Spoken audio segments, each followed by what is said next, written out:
During World War II, the cold was more than discomfort. It was an enemy that crippled armies without firing a single shot. Men froze in foxholes. Equipment failed. Sleep became impossible. And when temperatures dropped far enough, even the most trusted materials turned against the soldiers who relied on them. Wool blankets stiffened like boards, jackets absorbed moisture, then froze solid. In these conditions, staying warm wasn't about comfort. It was about survival. For centuries, wool had been the backbone of cold weather gear. It insulated well under normal conditions.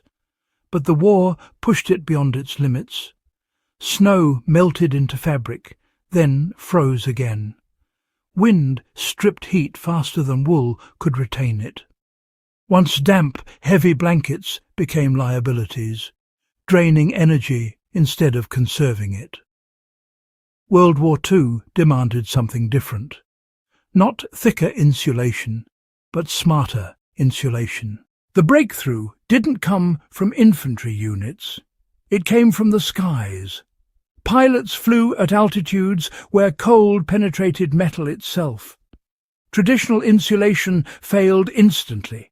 Bulky gear restricted movement, and anything that trapped moisture became deadly. Engineers needed warmth without stiffness, protection without weight, and insulation that wouldn't freeze solid at altitude. Their solution was deceptively simple: a jacket insert. Unlike wool, this insert didn't absorb moisture. It rejected it. The design focused on one principle above all others: trapped still air. Thin layers were stitched in a way that locked air into stable pockets. Air, not fabric, became the primary insulator. Moisture moved outward instead of settling and freezing. This created a personal microclimate around the body, warm, dry, and remarkably efficient.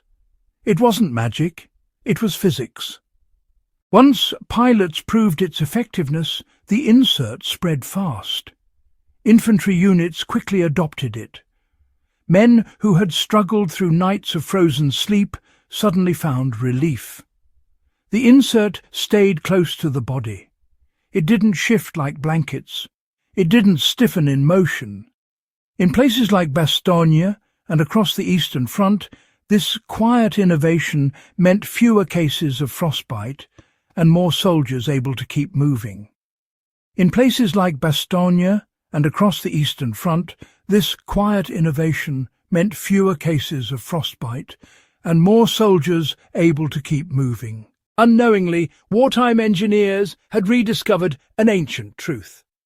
Long before modern armies, cold weather cultures used layered fibers and controlled spacing to trap heat. Not bulk, but structure. The WWII jacket insert followed the same logic: multiple thin layers, stable air pockets, minimal moisture retention. Sometimes the most advanced solutions are simply old wisdom rediscovered under pressure. What made the insert legendary wasn't just warmth, it was reliability. It worked while marching, digging, standing guard, or sleeping. It dried quickly. It survived rough handling, field repairs, and repeated exposure. Unlike many materials of the era, it didn't demand perfect conditions. It adapted. And in war, adaptability saves lives. This forgotten piece of World War II gear offers a lesson that still matters. Effective insulation isn't about thickness, it's about design, managing air, managing moisture, and understanding how the body loses heat. That principle remains just as relevant today, for historians, survivalists, and anyone who values practical knowledge over marketing claims. The World War II jacket insert wasn't glamorous. It wasn't advertised. But it quietly kept men alive in the coldest conditions imaginable. This is Survival Archives, where forgotten technologies are preserved, studied, and remembered. Because history isn't just something we study, it's something we can still learn from.